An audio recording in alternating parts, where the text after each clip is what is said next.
Hello दोस्तों, जिनका भी एग्ज़ाम 25 और 28 अगस्त का है उनके लिए बहुत बड़ी खुशखबरी, क्योंकि क्लास 10th का मैं ज्योग्राफी का फुल निचोड़ लाया हूं। काफ़ी मैराथन वीडियो होने वाला है। वीडियो को अंत तक देखिएगा। सारे महत्वपूर्ण प्रश्न डिस्कशन के साथ ही इस वीडियो में सॉल्व करवाया जाएगा। तो पहला प्रश्न आपके सामने में है, निम्नलिखित में से किस नदी को बिहार का शोक कहा गया है। दोस्तों, बिहार का शोक हम लोग कोसी नदी को कहते हैं। और कोसी नदी जो है सर्वाधिक मार्ग बदलने वाली नदी है।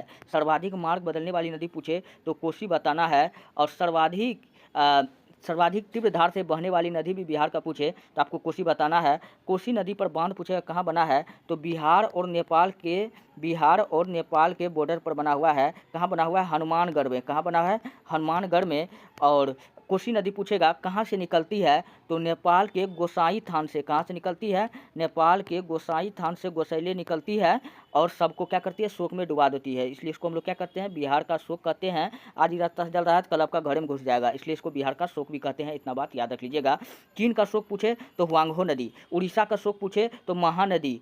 चलिए बढ़ते हैं। बंगाल का शोक पूछे तो दामोदर नदी। चलिए बढ़ते हैं नेक्स्ट प्रश्न की ओर। अगला प्रश्न आपके सामने में है, भारत में सबसे लंबा बांध है, तो बिल्कुल सोचने की जरूरत नहीं है। कौन बांध है? हीराकुंड बांध। दोस्तों एक मैं ट्रिक बताता हूँ, जब आपको हीरा मिलेगा तो आप क्या हो जाइएगा? महान हो जाइएगा। तो पूछेगा हीराकुंड बांध कौन नदी पर है, तो महानदी पर है। कौन नदी पर? महानदी पर है। अच्छा, जब आप महान हो जाइएगा तो आदमी सब कहेगा कि आपका पैर तो जमीन में नहीं आसमान में उड़ता है। तो उड़ना से याद रख लीजिएगा किस राज्य में है, तो उड़ीसा में है। तो हीराकुंड बांध पूछेगा किस राज्य में है, तो उड़ीसा राज्य में है। इतना बात याद रख लीजिएगा।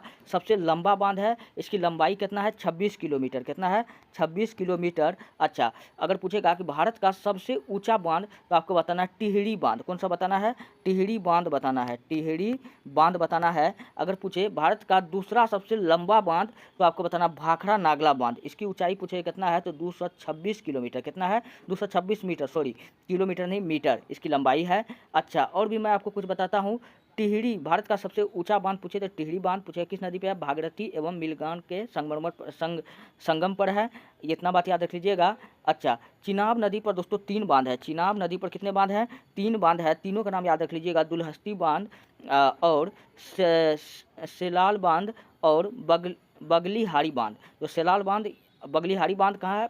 बगलीहारी बांध है बंगाल में है। चलिए बढ़ते हैं नेक्स्ट प्रश्न की ओर। अगला प्रश्न आपके सामने में है। उम्मीद करते हैं कि आपको समझ में आ रहा है। जितना भी मैं एक्स्ट्रा प्रश्न बता रहा हूँ आप लोग ध्यान से सुनते जाइए और अच्छा से रिवीजन करते जाइए। स्वेज नहर को कब खोला गया था? दोस्तों, स्वेज नहर को जो खोला गया था वो कब खोला गया था? 1869 ईस्वी में खोला गया था। इसका निर्माण पूछेगा किसने करवाया था, तो इंजीनियर फर्डिनेंड डी लेपेप्स। किसने कराया था? इंजीनियर फर्डिनेंड, आप नाम याद रख लीजिएगा। इसका राष्ट्रीयकरण पूछेगा कब किया था, तो 1956 में। 1956 में किस देश किया था, तो मिस्र ने किया था। कौन सा देश किया था? मिस्र ने किया था। और दोस्तों 1956 में जो है LIC का स्थापना हुआ था, ये भी बात याद रख लीजिएगा। अच्छा, स्वेज नहर के बारे में मैं और भी कुछ प्रश्न, इंटरेस्टिंग प्रश्न बताता हूँ। स्वेज नहर लाल सागर को भूमध्य सागर से जोड़ता है। लाल सागर को भूमध्य सागर से जोड़ता है। और उत्तरी क्षेत्र में अगर पूछेगा स्वेज नहर का उत्तरी क्षेत्र में कौन सा बंदरगाह है, तो आपको बताना है कि पोर्ट सईद बंदरगाह है। कौन सा बंदरगाह है? पोर्ट सईद बंदरगाह इसका उत्तरी क्षेत्र में है। इतना बात याद रख लीजिएगा। और कृष्णा सागर बांध, चलिए थोड़ा कृष्णा नदी से याद रख लीजिएगा। कृष्णा सागर बांध पूछेगा किस नदी पे है? कावेरी नदी पे है। सरदार सरोवर बांध पूछेगा किस नदी पे है? तो नर्मदा नदी पे है। और चलिए बढ़ते हैं नेक्स्ट प्रश्न की ओर। अगला प्रश्न आपके सामने में है, काफ़ी इंटरेस्टिंग प्रश्न है। प्रथम राष्ट्रीय जल नीति कब लागू किया गया था? प्रथम राष्ट्रीय जल नीति जो किया गया था 1987 में। तो 1987 ऑप्शन नंबर सी दिख रहा है, तो राइट हो जाएगा ऑप्शन नंबर सी। चलिए आपसे पूछेगा जल संरक्षण अधिनियम, तो जल संरक्षण अधिनियम 1974। जल संरक्षण अधिनियम 1974। वायु संरक्षण अधिनियम 1921। आप याद करते चलिए। 22 मार्च को दोस्तों हम लोग जल दिवस मनाते हैं। क्या मनाते हैं? जल दिवस। और 22 मार्च को हम लोग बिहार दिवस भी मनाते हैं। जल और बिहार दिवस दोनों जो है हम लोग कब मनाते हैं? 22 मार्च को मनाते हैं। और 22 अप्रैल को हम लोग पृथ्वी दिवस मनाते हैं। 22 मार्च के बाद अप्रैल होता है, अप्रैल को हम लोग क्या मनाते हैं? पृथ्वी दिवस। और 22 मई को जैव विविधता दिवस मनाते हैं। तो इतना सारा प्रश्न आप याद रख लीजिएगा। चलिए, गोविंद सागर मानव निर्मित कृत्रिम जलाशय संबंधित है। तो गोविंद सागर मानव निर्मित कृत्रिम जलाशय जो संबंधित है वो पूछेगा कि किस नदी पर बना हुआ है, तो गोविंद सागर बांध। तो ये जो है रिहंद नदी पर बना हुआ है। किस नदी पर बना हुआ है? तो रिहंद नदी पर बना हुआ है। तो ऑप्शन नंबर 1 क्या हो जाएगा? बिल्कुल राइट हो जाएगा। अच्छा, गोविंद बल्लभ पंत ये कौन थे? तो गोविंद बल्लभ पंत ये यूपी के मुख्यमंत्री थे, इन्होंने ही इसका निर्माण करवाया था, इतना बात याद रख लीजिएगा। चलिए बढ़ते हैं नेक्स्ट प्रश्न की और। अगला प्रश्न आपके सामने में है, काफ़ी शानदार प्रश्न है, कई बार क्वेश्चन पूछा हुआ है। भारत में सर्वाधिक वर्षा होती है, भारत में कहाँ सर्वाधिक वर्षा होती है? तो माउसिन राम में कहाँ होती है? माउसिन राम में होता है, इतना बात आप जानते हैं। बिहार में पूछेगा कहाँ होती है? तो किशनगंज में। बिहार में कहाँ? किशनगंज में होता है। और सबसे कम वर्षा वाला स्थान पूछेगा बिहार में तो गया, गया सबसे कम वाला वर्षा स्थान है। और सबसे अधिक गर्मी वाला भी स्थान पूछेगा कौन है? तो गया भी है, इतना बात याद रख लीजिएगा। यहाँ पर बुद्ध का लेटा हुआ प्रतिमा है, सबसे ऊंचा प्रतिमा है, इतना बात याद रख लीजिएगा। चलिए बढ़ते हैं नेक्स्ट प्रश्न की ओर। अगला प्रश्न आपके सामने में है, देश के बांधों को किसने आधुनिक भारत का मंदिर कहा है? दोस्तों देश के बांधों को जो मंदिर कहा है वो किसने कहा है? तो पंडित जवाहरलाल नेहरू ने कहा है। तो इसका ऑप्शन नंबर सी बिल्कुल राइट हो जाएगा। थोड़ा सा हम स्वामी विवेकानंद के बारे में मैं आपको बताता हूँ। इसका अगर वास्तविक नाम पूछेगा क्या है? तो नरेंद्र नाथ। क्या नाम है? नरेंद्र नाथ इसका वास्तविक नाम है। इन्होंने बेल्लूर मठ का स्थापना किया था। किसका स्थापना किया था? बेल्लूर मठ का स्थापना किया था। और ये कब किया था? 1887 ईस्वी में। कब किया था? 1887 ईस्वी में किया था। इनके गुरु जी का नाम पूछेगा तो रामकृष्ण परमहंस जी हैं। अच्छा, इन्होंने रामकृष्ण मिशन की स्थापना पूछेगा कब किया था? 1897 में। कब किया था? 1897 में रामकृष्ण परमहंस की स्थापना किया था, मिशन की स्थापना किया था। इनका जन्म 12 जनवरी 1863 को हुआ था। कब हुआ था? 12 जनवरी 1863 को हुआ था। और 12 जनवरी को हम लोग क्या मनाते हैं? राष्ट्रीय युवा दिवस मनाते हैं, ये भी बात याद रख लीजिएगा। अच्छा, इनका पुस्तक का नाम याद रख लीजिएगा, ज्ञानोदय, कर्मयोग, राजयोग, ये सब इसका क्या है? किताब है। अच्छा, स्वामी विवेकानंद को आध्यात्मिक गुरु किसने बोला था? SC बोस, सुभाष चंद्र बोस ने बोला था।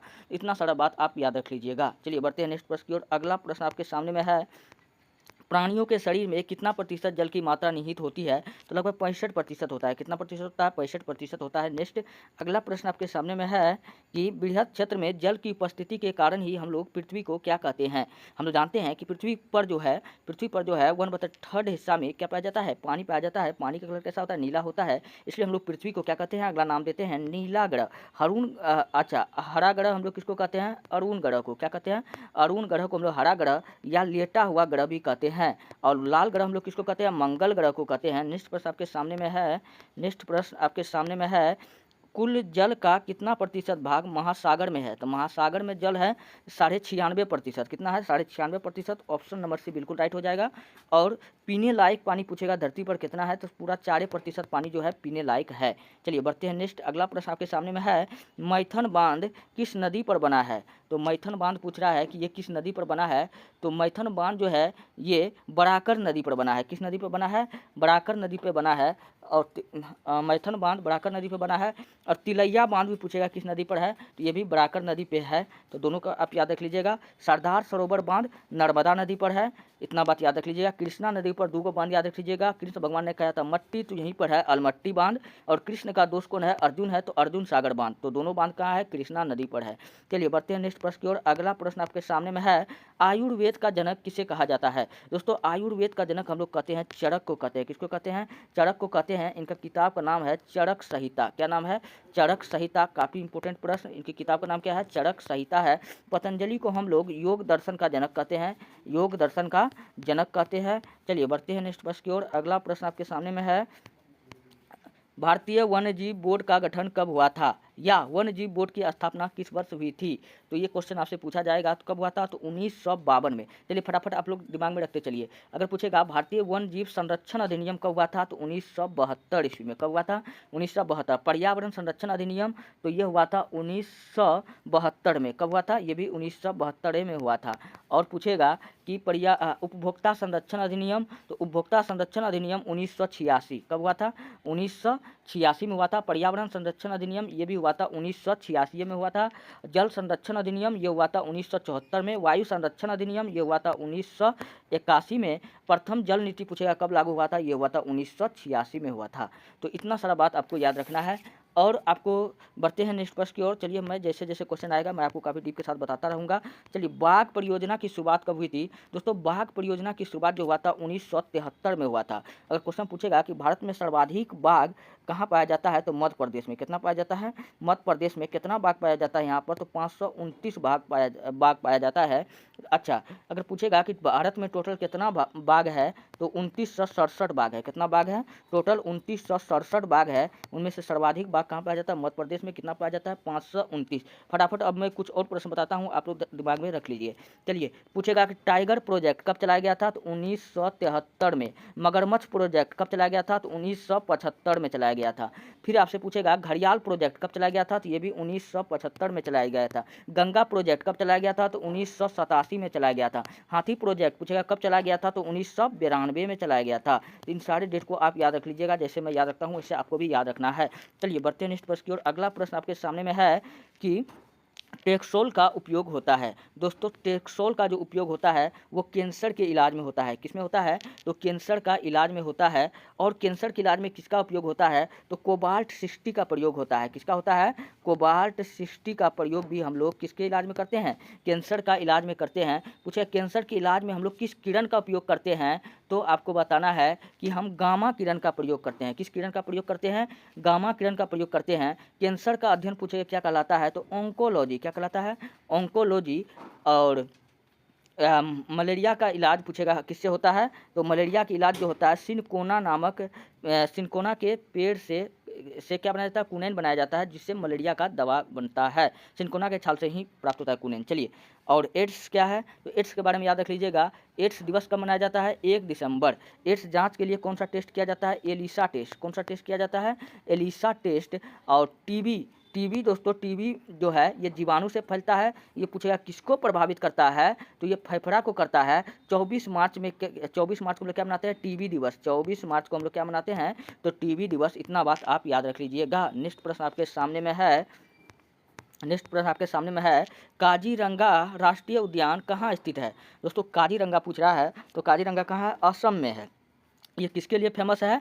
तो ये जो है एक सींग वाले गेंडे के लिए फेमस है। उत्तर प्रदेश में कौन है? Dudhwa national park. कौन है? दुधवा नेशनल पार्क, याद रख लीजिएगा। राजस्थान। Udaipur national park. उत्तराखंड में कौन कौन है? तो Rajaji national park, Govinda national park, Jim Corbett national park. ये सब पार्क कहाँ है? उत्तराखंड में है। चलिए, जिम कार्बेट फिर आ गया, तो जिम कार्बेट कहाँ है? उत्तराखंड में है। चलिए बढ़ते हैं नेक्स्ट प्रश्न की ओर, अब ज़्यादा नहीं डिस्कशन करेंगे।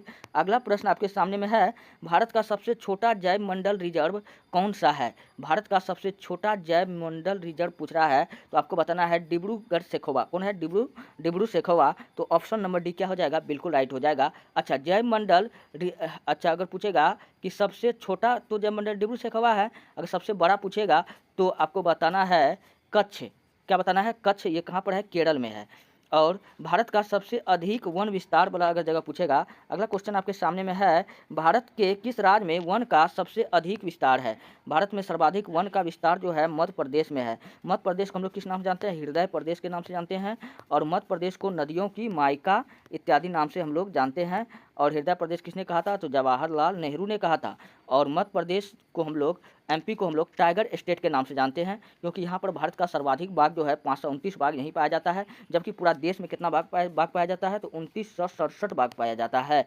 और भारत का सबसे बड़ा जनजाति कौन है? भील जनजाति। वो भी कहाँ पाया जाता है? तो वो भी मध्य प्रदेश में ही पाया जाता है।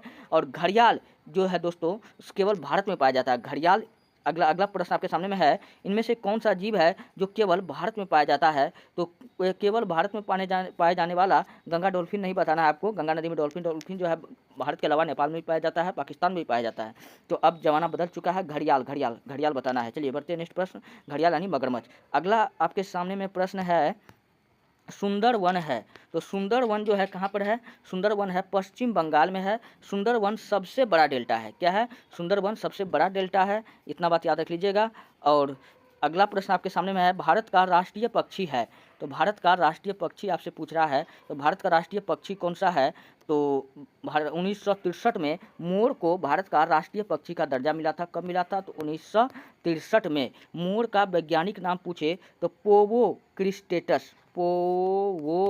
क्रिस्टेटस जो है ये मोर का वैज्ञानिक नाम है। नेक्स्ट प्रश्न आपके सामने में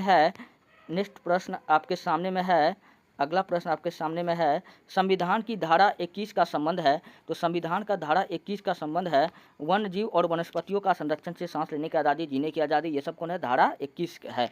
चलिए बढ़ते हैं नेक्स्ट प्रश्न की ओर। अगला प्रश्न आपके सामने में है वन संरक्षण एवं प्रबंधन के दृष्टि से वनों को कितने भाग में बांटा गया है? तो वन संरक्षण एवं प्रबंधन के दृष्टि से वनों को 3 भाग में बांटा गया है।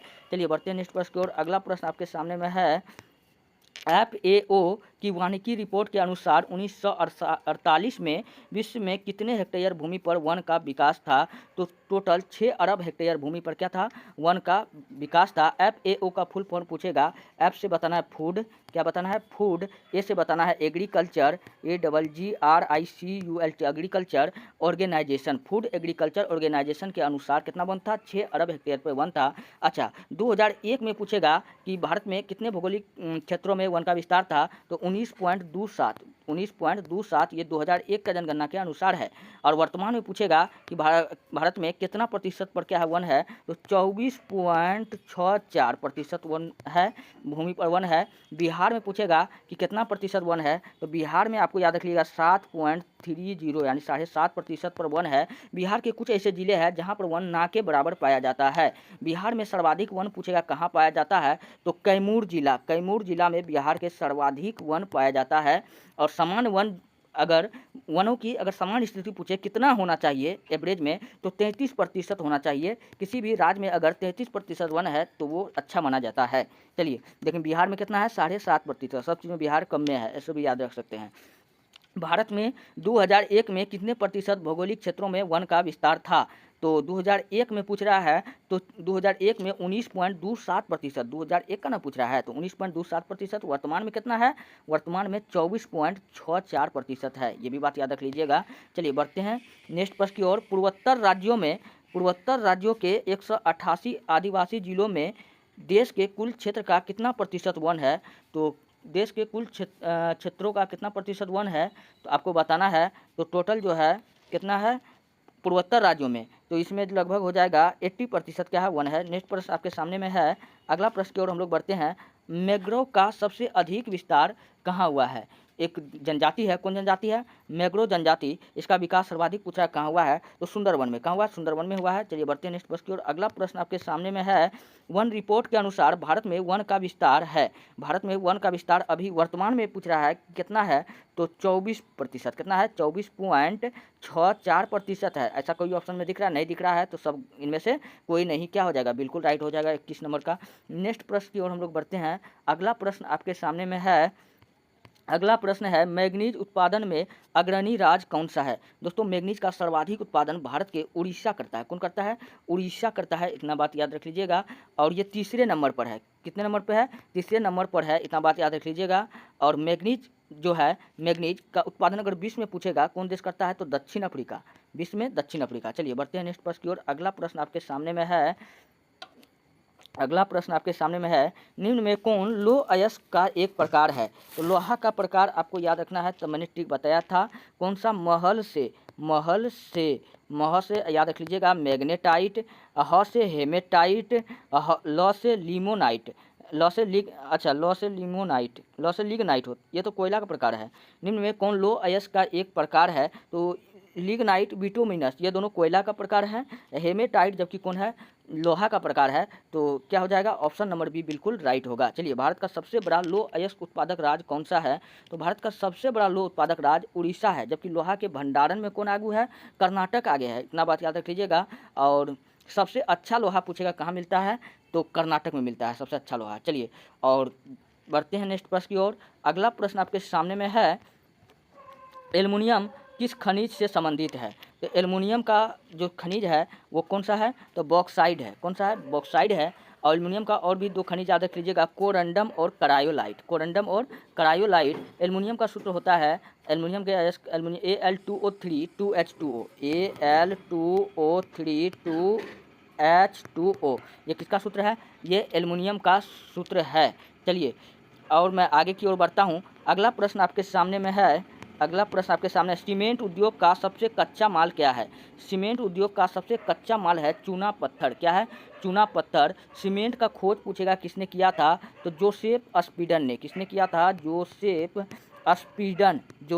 स्पीडन ने किया था सीमेंट का खोज। और भारत में पहला सीमेंट उद्योग पूछेगा कब लगा था? तो 1904 में लगा था। कब लगा था? 1904 में पूछेगा कहाँ लगा था? 1904 में तो चेन्नई में लगा था। कहाँ लगा था?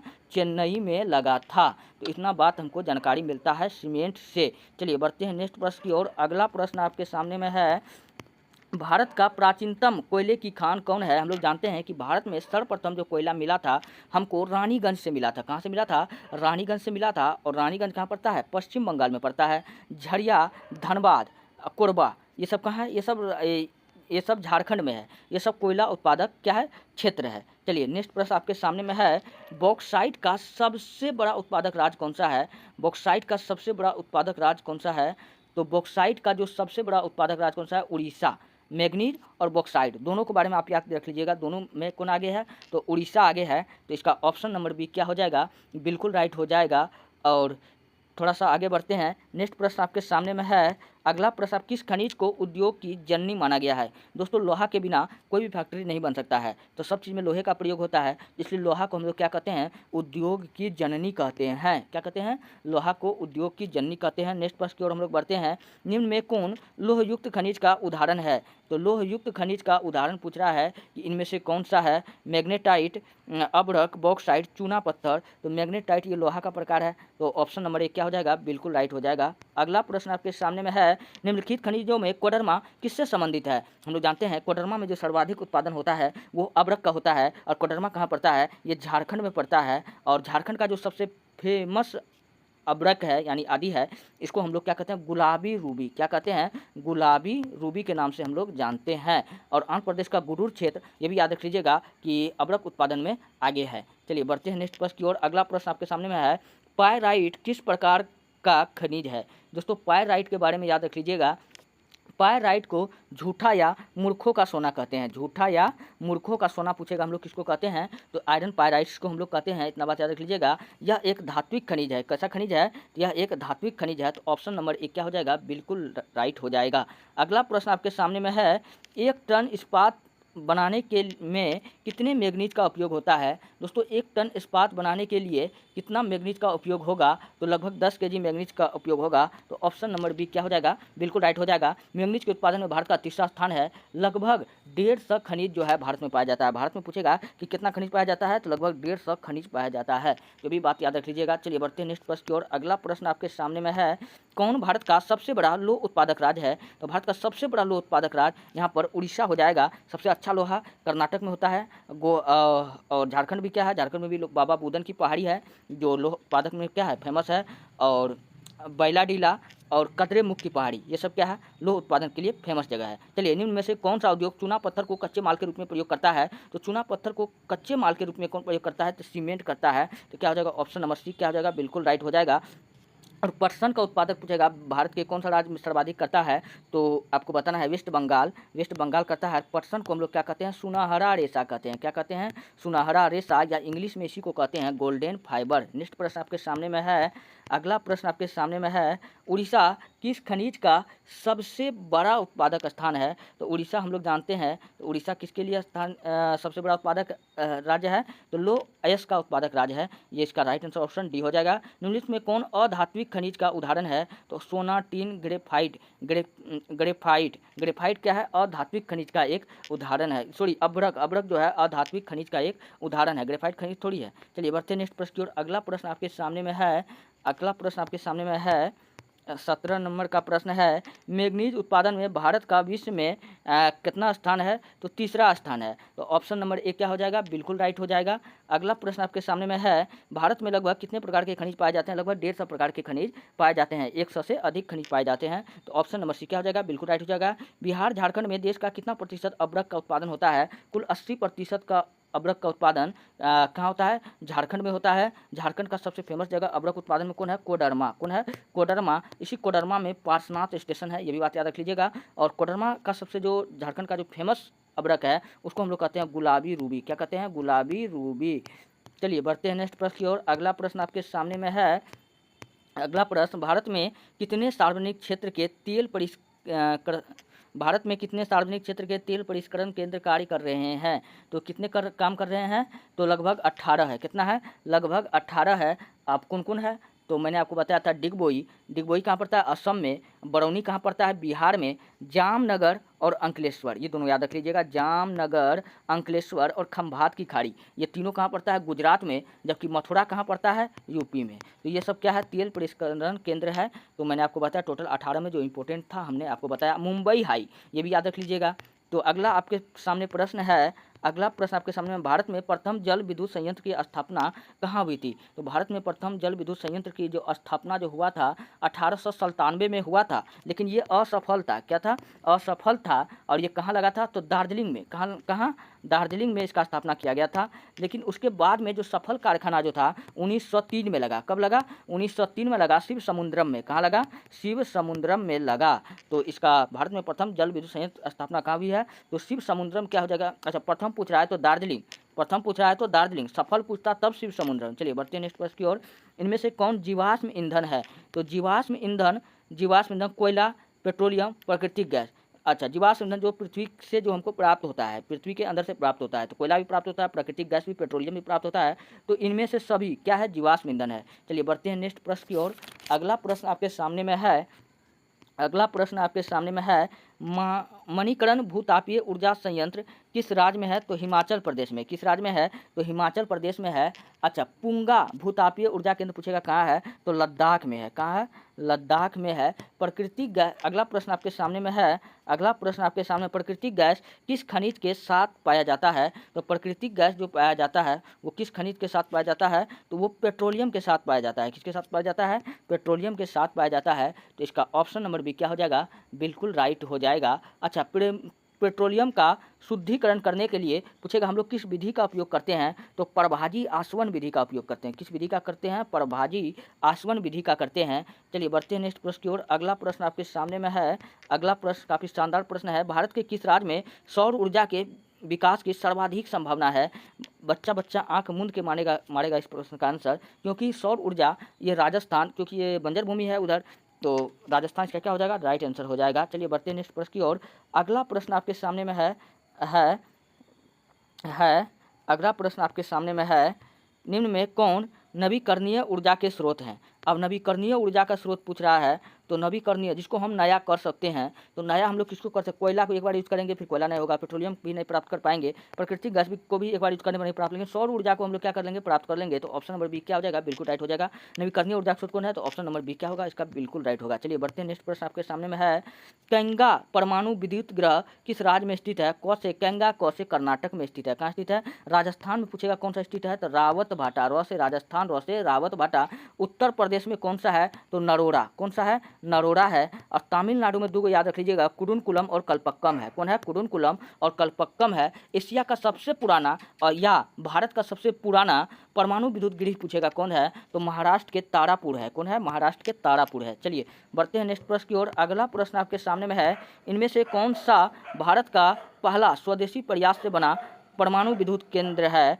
तो आपको बताना है कि कौन सा बताना है। तो आप लोग दोस्तों, ये रहा, आज मैं यहीं पे छोड़ रहा हूँ, इससे आगे मैं कल आपको बताऊंगा। दोस्तों अगर आपको वीडियो अच्छा लगता है, हेल्पफुल लगता है, तब आप हमारे चैनल को सब्सक्राइब कीजिए, वीडियो को लाइक कीजिए, जितना हो सके चैनल वीडियो को अपने दोस्तों में शेयर कीजिए। अगर आपको पीडीएफ चाहिए तो आप जाइए हमारे टेलीग्राम चैनल पर, वहाँ पर आप सर्च कीजिए इतिहास 99, वहाँ पर जाकर के आप वीडियो का पीडीएफ प्राप्त कर सकते हैं। मिलते हैं नेक्स्ट वीडियो में, धन्यवाद।